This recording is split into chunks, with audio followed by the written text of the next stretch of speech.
learned music from the black ladies of her youth, including her fearsome great-grandmother, who played guitar to country singer Minnie Pearl, which is, wow, on Saturday night radio, but only proper Pentecostal chords on Sunday. Ms. Carroll later formalized her studies with a BA in African American Studies at Yale University. Her art challenges deeply held stereotypes about the complex truth of African American family, love, and resistance during slavery, and explores the role of music as a part of that everyday reality of life. Her latest show, Folk First, Black Roots Music, celebrates those early songs and draws direct connections with the music of contemporary artists.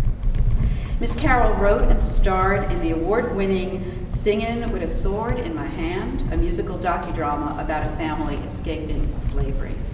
She conceived of and produced the first New York City Underground Railroad Festival Juneteenth celebration, partnering with Plymouth Church of the Pilgrim, a nationally certified Underground Railroad site, and the Brooklyn Historical Society. Also, she's an avid gardener. Keith Johnston received his BA in Humanities from NYU, in addition to a number of awards. He co-founded Backyard Theater. He's a freelance director, writer, and producer at BET, and is the artistic director of the American Theater of Harlem. He was a musical director for Lisa Lisa and Cult Jam, and has performed with Jon Hendricks, Olu Dara, Brian McKnight, Toots, Shirley Murdoch, and Brian McKnight, which I said. Okay. He has also written, directed, and co-produced Thriving Teens, which is a film series on parenting pre-adolescent children for the NYU Child Study Center, and devised and implemented workshops addressing HIV/AIDS, parenting, and violence in South Africa. Today's program, The Union and the Confederacy in Westchester, visits Simon Tierce and his wife, residents of the African American community in Westchester called the Hills, as they reflect on Lincoln's defeat in the presidential election in Westchester. Ms. Carroll, Mr. Johnston, the stage is yours. Thank you.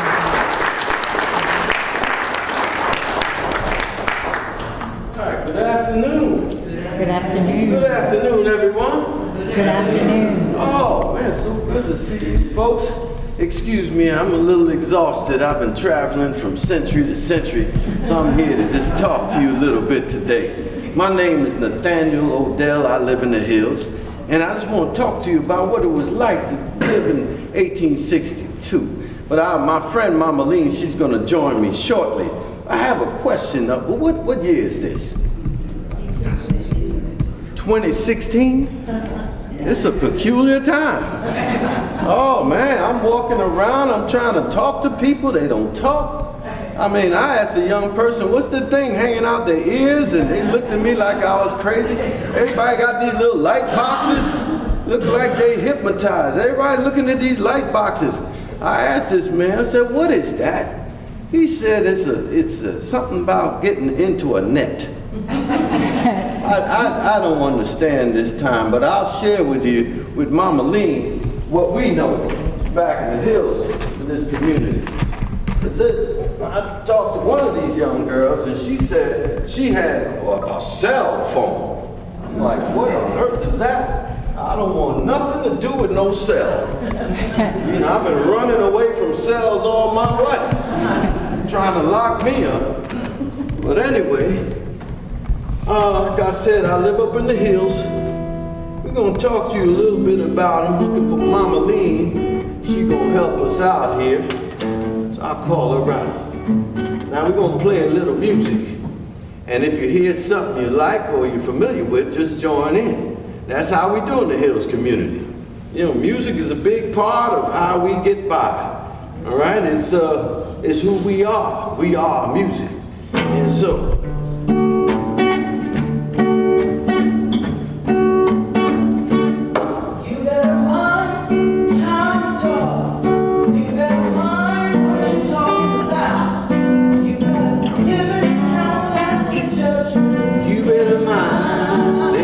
give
doing today?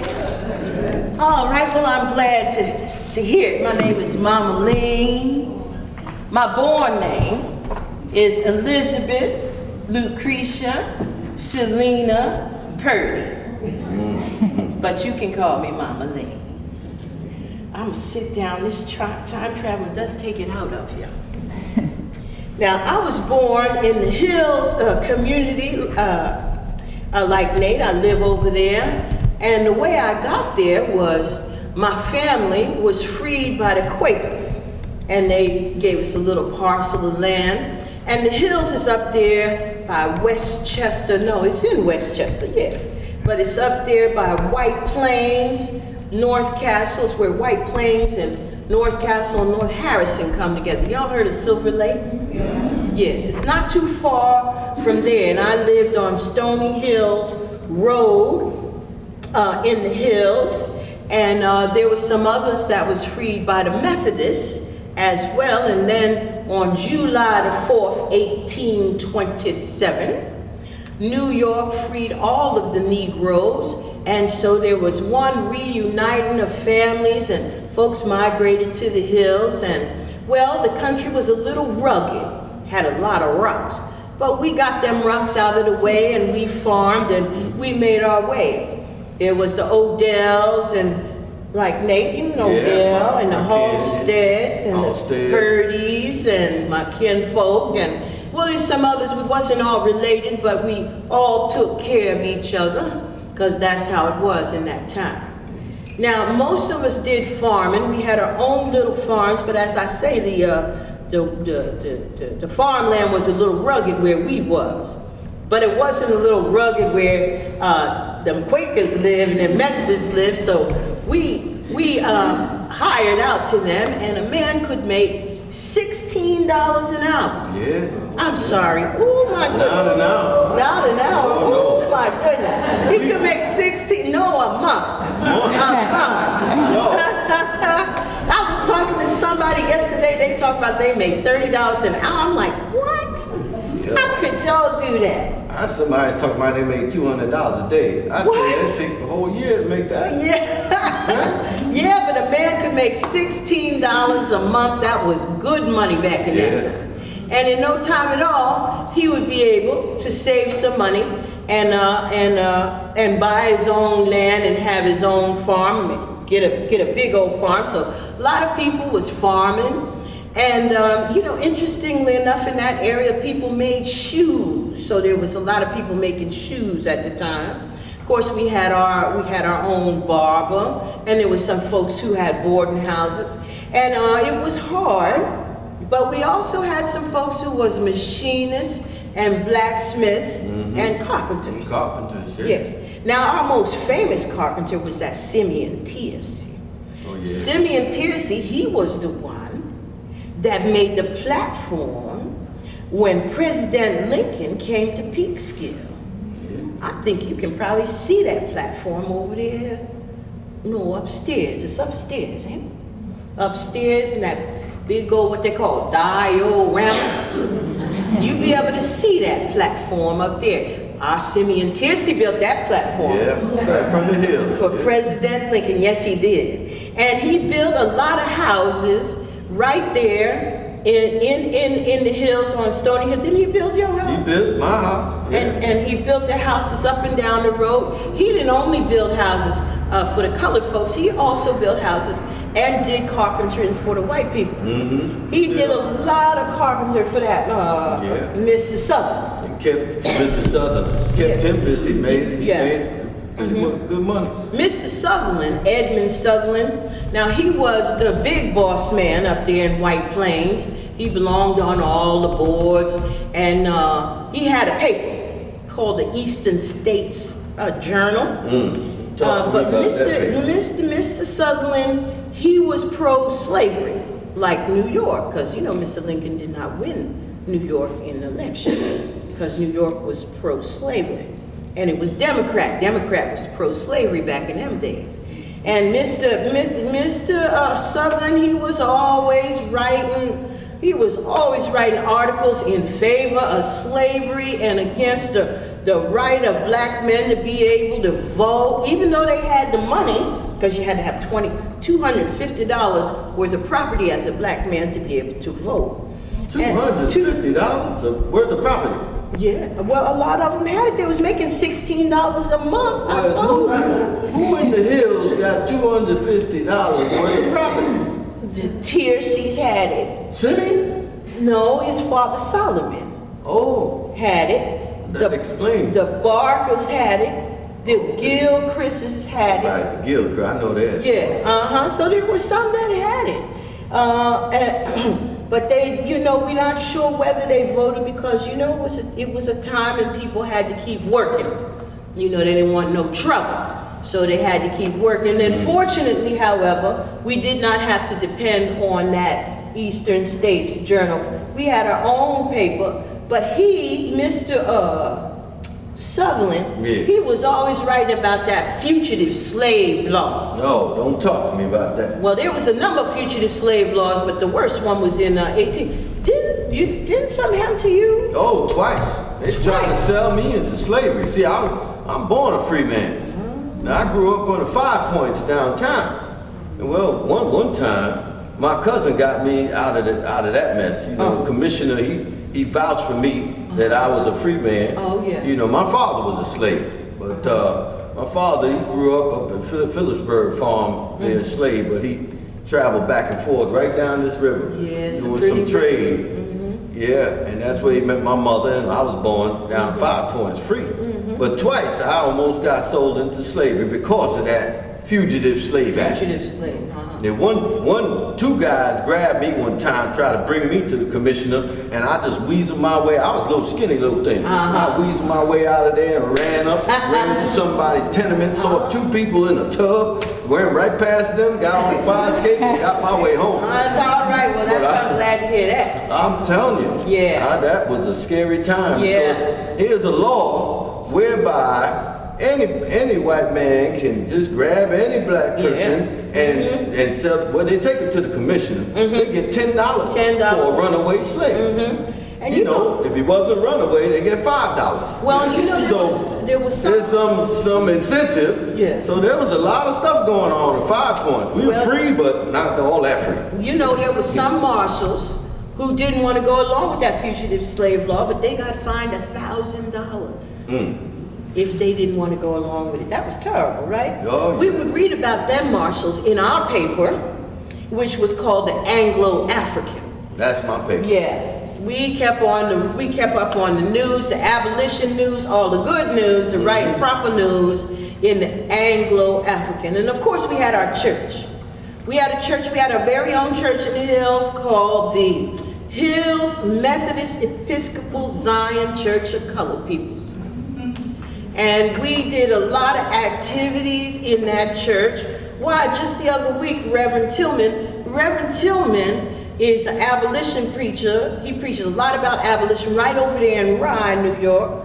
Reverend Tillman, he was preaching and trying to get us to be more involved. I don't know how much more involved we could be, especially Simeon. Simeon, he was the assistant.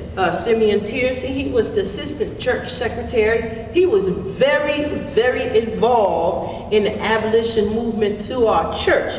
But in them times, as we said before, you had to be careful because you didn't want to ruin your work situation. And Simeon was working over there for Mr. Sutherland, and it was something else, yes. That's about it, Mr. Sutherland, sir. I'm done here. Looks pretty good.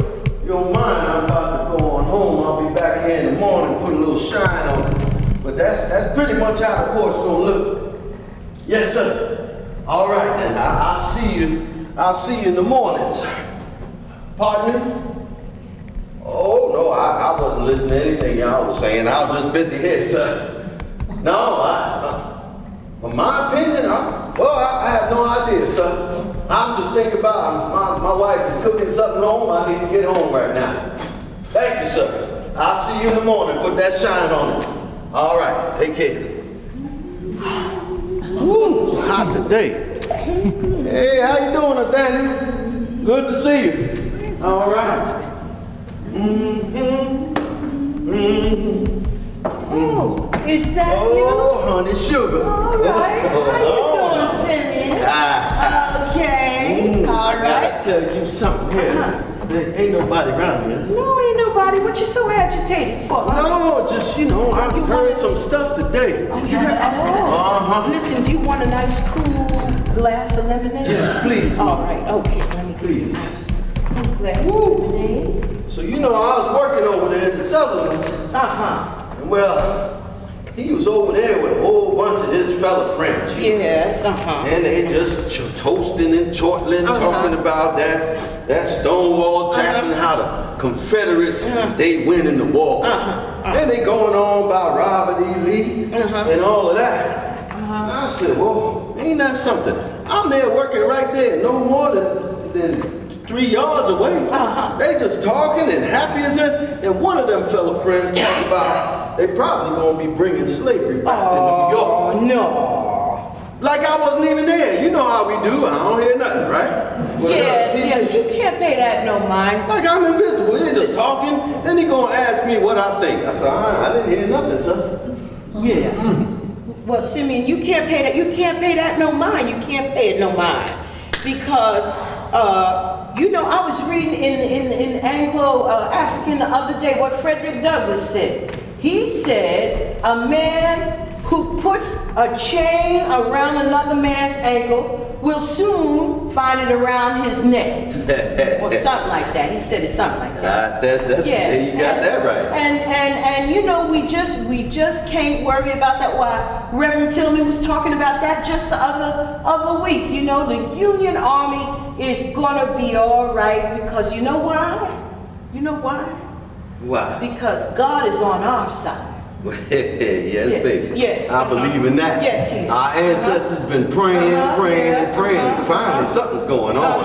Let me tell you, I read yesterday that a lot of them Southern colored men, they joining the Union Army. They just escaping. I'm telling you. Oh, that's a wonderful thing. They just escaping, running over to the so Union glad Army. to hear that. Thousands. They talking about thousands. Hallelujah, that's wonderful. I have to put a little shine on this, like I did in Southern thousands, School. yeah, because you know why? Because Joshua fought the battle of Jericho. That's what it's like. Yeah. Joshua and Jericho,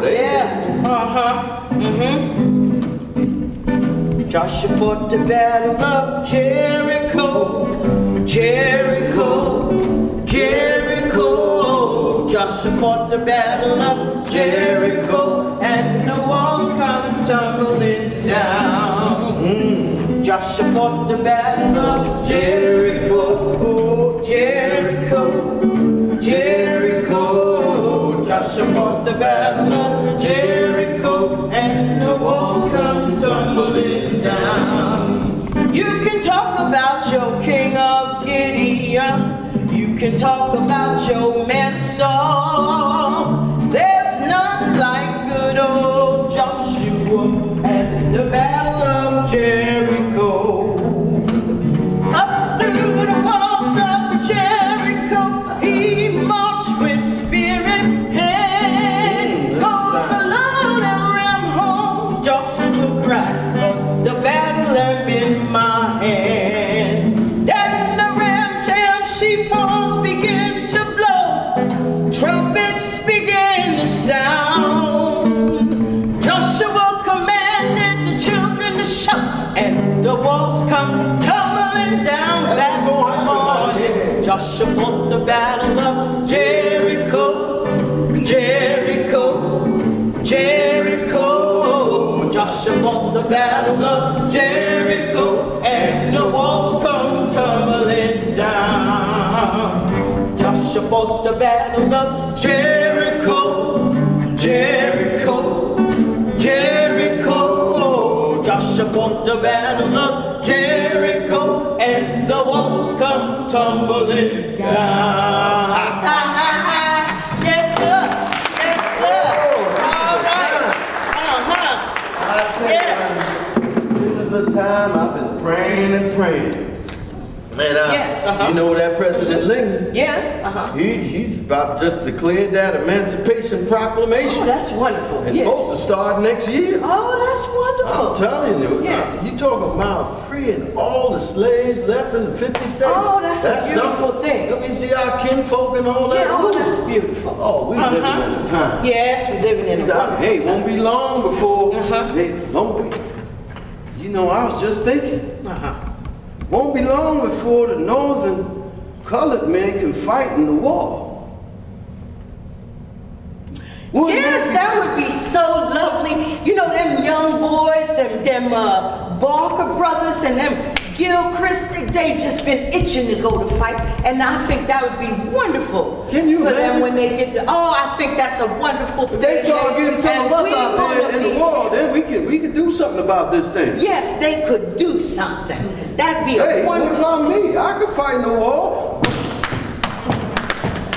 Oh, can you imagine that? 1, 2, 3. Can you imagine me in uniform? Woo! I can't wait. Can you imagine that? I'm telling you, Frederick Douglass said it's not the gentle shower we need a thunder. He said we need an earthquake, a whirlwind. There's some changes going on and I'm there. I gotta go fight too. Nate, If you they know ask what? me to fight, I think they're getting everybody, all ages. Nate, you know you're the church secretary and you got a good business here and you're so involved in the abolition movement right here. I think it would be, I'm not I talking- think I'm you not- could really do What some you trying good. to say? I can't go to war? Sure you could go to war, Of honey. course. Absolutely. I'm agile. I work every day. I feel yes, good. yes, you're nice and strong. It's a beautiful, you know, Nate, it's wonderful, but you know, you have a family. You have a business. I know that, Sarah. You're very involved in the church. I And know that, Sarah, but I don't want to hear it right now. 'Cause You know, it we may got- happen, it may not. We got the young boys. Them young boys, they 20. Aaron Halstead is 20. Them Barker brothers is 22, 23. They can go. They don't have family. I'm They 42. don't- I can still go out there and fight. Yes, honey, I know. But I don't want you to go. I know that, baby. But if I got to go, I got to go. This is fighting for me. This is fighting for you, our children. It's fighting for our future, our people. I'll be a damn fool to be out here not doing nothing. Just doing my carpentry work while everybody out there going out to fight. They need everybody they can. You know, Frederick Douglass said, you can't fight a war with one hand. One white hand fighting the war while the black hand is tied up. What'd that look like? Don't look like much of nothing. Come on, sit down and eat, honey. Don't even worry about that. If I got to shed a little blood for everybody else, I'll do that. Jesus shed blood. I can shed blood. You ain't Jesus. Well, I'm a carpenter. I could be like Joshua in the Battle of Jericho. Yeah, Joshua. I could be David. Yes, with the Shoot, I fire. could be Samson. You might have to grow some hair, baby. Anyway, let's bless this food, huh? All right, all right. Smell good. All right, well, I'm glad. All right, we thank you, Lord, Yes. for this day. We thank you for the changes. We thank you for food on our table. Thank you for the hope and promise of our praise all these years. Thank you, Lord. In Jesus' name, amen. Well, you know, there was a lot of conversation going on in the hills, just like that.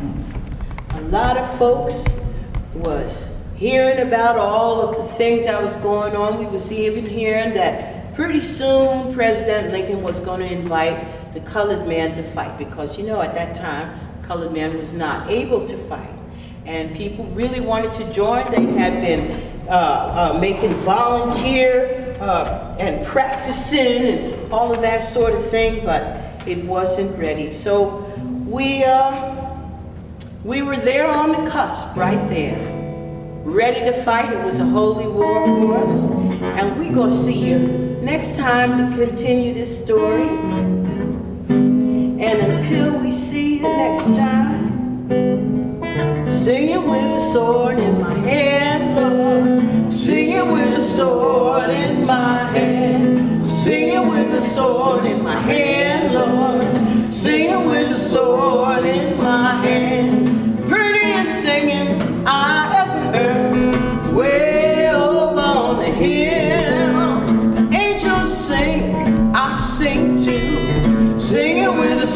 sword in my hand, Lord. Singing with a sword in my hand. Singing with a sword in my hand, Lord. Singing with a sword in my hand. Praying with a sword in my hand, Lord. Join. Praying with a sword in my hand. Praying with a sword in my hand, Lord. Praying with a sword in my hand. Prettiest praying I ever heard your part. Way over on the hill. The angels pray, I pray too. Praying with a sword in my hand, Lord. Praying with a sword in my hand. Praying with a sword in my hand, Lord. Praying with a sword in my hand. Shouting with a sword in my hand, Lord. Shouting with a sword in my hand. Shouting with a sword in my hand, Lord. Shouting with a sword in my hand. The prettiest shout I ever heard. Way over on the hill. The angels shout, I shout too. Shout with a sword in my hand, Lord. Shout with a sword in my hand. Shout with a sword in my hand, Lord. Shout with a sword in my hand. In my hand, Lord.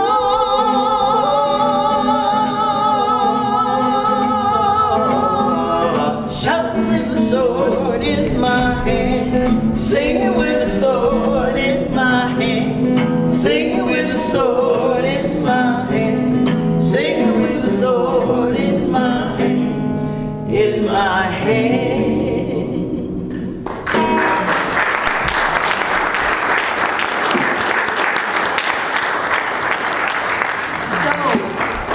We're really lucky because we get to talk to y'all. Is anybody here who's Civil War buff?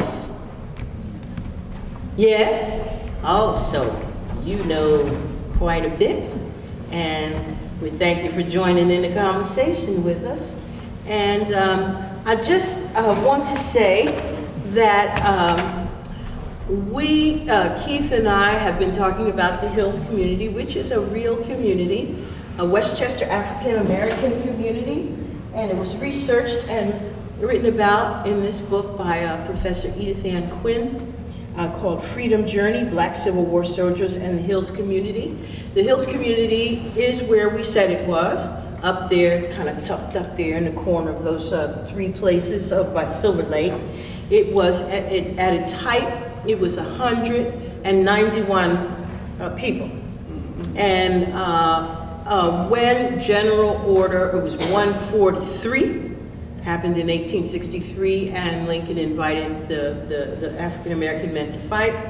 Of the 52 adult men who lived in the hills, 36 of them went to fight, which is nearly 70% of them, in their 40s and their 50s. And so we're assisting, rounding out the story of the Civil War by telling from the perspective of the African American, and we're really happy to be able to tell you from a local perspective the history of the Civil War from an African American perspective. So that's what fuels our art. And if anyone has any comments or questions, or yes? I'd like to know if the hills were part of the Underground Railroad. You know, she makes a specific point to say no, they weren't. But Peekskill, which was about 30 miles, was active in the Underground Railroad. It could have, it could have been, because things were so fluid, that people who ran away, maybe somebody settled in the hills, but the hills itself wasn't an Underground Railroad stop. Yeah, it's only 191 people in that community. They did their own. They weren't really part of that. Mm-hmm. And the institution at that time of slavery, very complex. Yeah. Very complex. It's about survival. You had to be extremely intelligent to be enslaved and survive. So, we want to honor our ancestors who were strong enough and smart enough to sustain that sort of, institution. Any questions? I was reading some time ago where they found graves there, or that, I should know this, but I haven't read the book yet. I wonder if they did any archaeological surveys to find out if there Where? were, in the hills, the houses. Yeah, I don't know. I did have the opportunity to speak to Professor Quinn, and she said she was really looking forward to walking us up there because you could really still feel the energy of the people and the community, but I don't know that anything formal has been done. But at least it hasn't been paved over. Thank goodness, it's in some wooded area up a path somewhere, she said. Yes, sir. Yes, you feel Lincoln was sincere, or I think I read that in the original draft of the Emancipation Proclamation, there was a clause about colonization of freed slaves overseas. I He think, dropped that when he issued the final draft of the Emancipation Proclamation. I think So was he running out of soldiers? Is that why he? yes, he was running out of soldiers. Now, Mr. Civil War buff, you're gonna help me here. The Union was suffering some defeats. They needed bodies. They had called for the draft. The white men were really upset with them. That if you didn't have money, you couldn't buy out at a draft. If you had money, you could buy at $300, you could buy out at a draft. So they had those draft riots, and people were really, really upset, and they needed more bodies. And I think Lincoln was a consummate politician, actually, is what he was. And so he wanted to win. I mean, I'm not saying he didn't have any scruples or principle, but he wanted to win, and so he did what he needed to do to win. Yeah. Sir, would you have anything to add to that? In the green shirt? No? Okay, all right. Yes, sir. What's the relationship between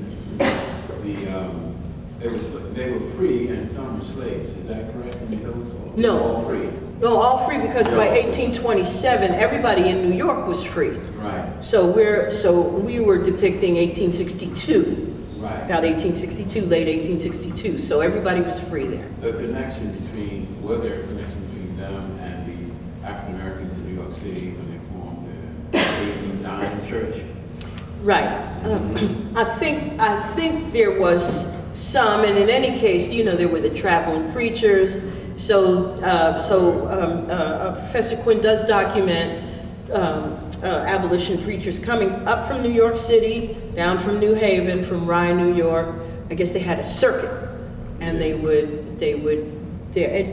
New York City was about 25 miles, just like Peekskill was about 25 miles, which in them days was, kind of far to travel. I'm sure people did it. It was a little far to travel, but you had to keep it, it was like going to Europe would be now, I guess. Well, they're free pilots and use boats. They're free pilot a boat back and forth. So there was some connection back and forth with people, and in terms of business, yeah. Of the 36 that went to fight in the war, how many of them actually survived? You said, well, I think 13 passed. 13 of them passed away. I That think- was in the book. Yeah, I Yeah. think 13 of them passed away, and most of them passed away from disease. Disease. Because, the Union Army wasn't well taken care of, neither white or black, but the black was especially poorly taken care of. They were struck down, a lot of them by disease. The health, yeah. Yeah. But a lot of men made it back. I think, yeah. A lot of men made it back. The Hills community itself, actually, though, it went extinct about 1925. Because they made it back, but then people wanted to move to the city. They wanted to follow the jobs, et cetera, et cetera. It eventually just dissipated, and now it's gone. Buddy.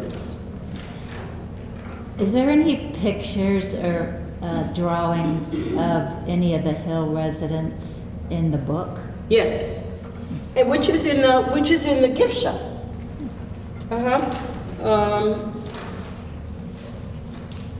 Some maps, some Right. pictures. Yeah, there's a few. There's a few. Can't say that there's a lot, but there's a few. What about grave sites? The grave sites, I believe, are up there. I think, now somebody was telling us on Sunday that they had something called the Stony Hill Cemetery. Y'all know that? Stony Hill Cemetery? Stony Hill Cemetery.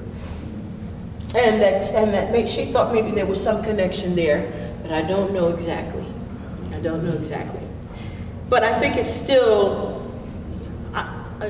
going back to that other question, I think it's still pristine, if you know what I mean. It's not been, yeah, or excavated or anything like that.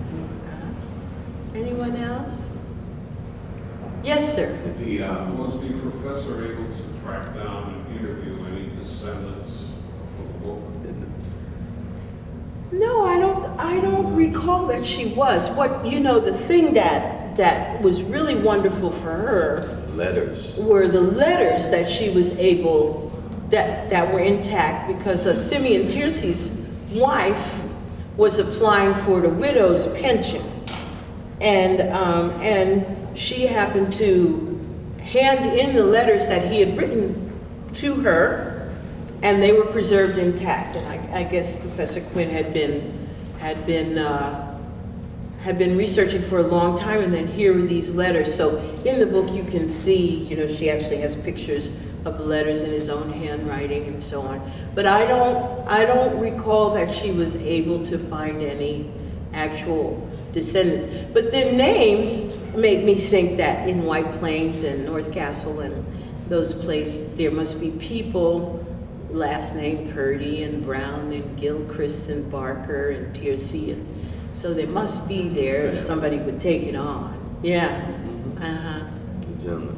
Were they, I know he mentioned a lot about artisans. He was a carpenter, and, in the South, you had a lot of artisans who were slaves. Yeah. Were the majority of slaves who were in that part of the hills, they weren't, obviously, they weren't artisans, but they was hand servants, servants who, it was agriculture, to my knowledge. Yeah, no, in the hills, they were farmers. They were farmers. They were mostly farmers. It was rugged country, but there was rich farmland around, so they would have their own plot, and then they would work the farms. And so they had day work and they had month work, but you was really moving ahead if you could get on by the month in the Quaker Purdy's farm or Quaker somebody's farm, and you earned a lot of money. And so they were relatively prosperous there. And as far as the South, there was some, if you ever go, maybe some of you have been, on those plantation tours, and you look at the architecture of those homes, and then you say, oh, they were built by slaves, and then but then you stop and you look at that beautiful, beautiful architecture. Yeah. And you think about the craft that went into that, as long as it was free labor, and then once the labor was not free anymore, of course we couldn't get the jobs, and we lost the skills in a generation or two. Or in the North, you would be able maybe to learn the skill, but then you couldn't get the job. A lot of those draft riots was about that. The Irish immigrants came and they got jobs, and they didn't want to leave those jobs and go fight some war that they didn't feel had anything to do with them. And then here was the black men going to get their jobs as, up and down the road as machinists and blacksmiths and whatever other jobs that they had. So that was a real issue about those jobs and that pay. Yeah. On that point, a lot of people, when they talk about slavery, they always talk about, the house, who and all that, all the status was, But in reality, the status were the artisans. They were the highest status people. Right. Oh, yeah. But people tend to Right. miss the Well, blacksmiths and the carpenters. Yeah. That's right. And they were the only ones who bought their freedom. Because Right. they bought their freedom after working on their own, and then they would get their family But although people know it, they don't emphasize it. I know. No. They spend more time Well, we have- talking about, oh yeah, the people in the service in the house who actually hated it because they saw racism right up front, you know, right in front of their face, you know. But that's a big misconception that people have. Yeah. Well, you know, we got a postage stamp worth of information about slavery.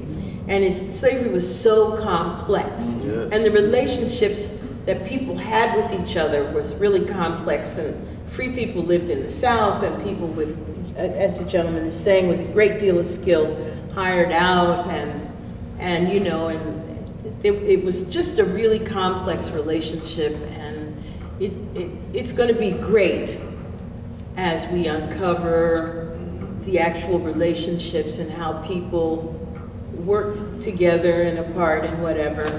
And the information's out there.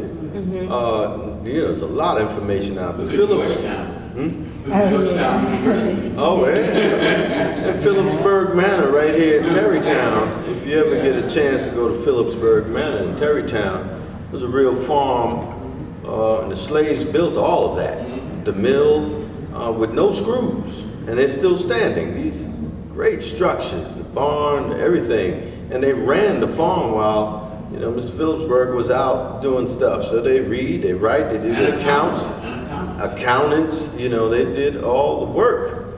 And so, yeah, many times we talk about slaves, but they were people who were enslaved. There's no slaves, right? People who were enslaved had a lot of genius and a lot of intelligence and work to offer, and built the country for free. 13 of the first 15 jockeys in the Kentucky Derby, the first Kentucky Derby, Yeah. were black men who were enslaved. Yeah. Yeah. So, So, you know, we're living in a wonderful time. I mean, it's very upheaval and craziness, etc. But you know, so much information is being uncovered, and that we're able to share with each other. We feel particularly happy to be able to share it here and with you. We really are happy, and so. Finish with another song. well, y'all gonna have to sing with us. Okay, yeah, what a great idea. Okay, what should we sing? Singing with a sword in my hand. Yeah, that's a Think beautiful about song. that song. Yeah. Singing with a sword in my hand. That was Always have, you know, there's so many codes, right? We're bilingual by nature. So many ways of survival. So it's a metaphor when you think about it. Yeah, Right? yeah. Okay, so y'all ready, right? Simple song. And these songs stay with you. And they One stay with thing you. You'll be about- singing in the bathroom next week. Yeah. One thing about the spirituals of these, you know, these songs, they stay with you. You know, there's some real spiritual magic in these tunes.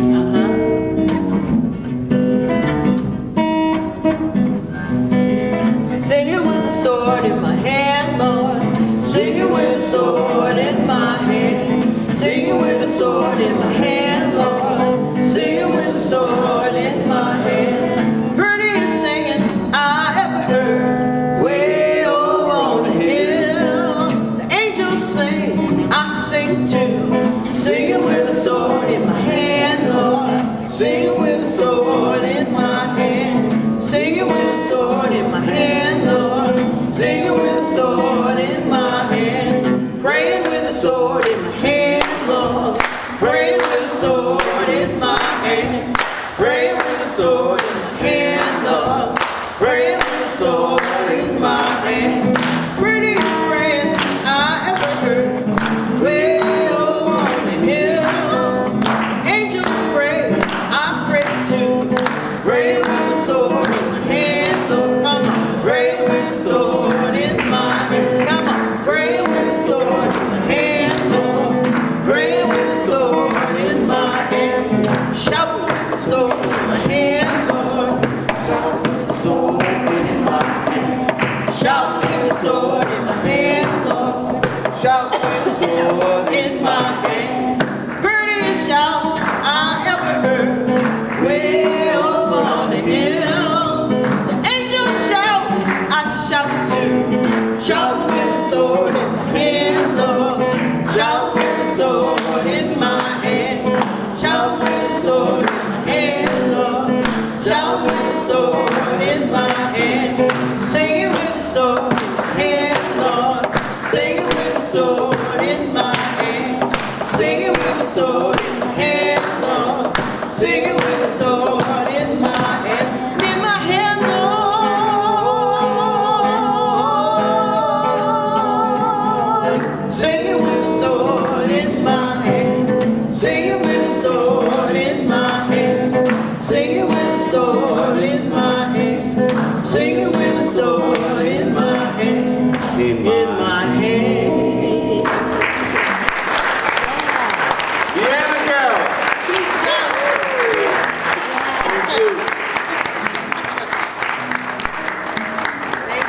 so much. All right.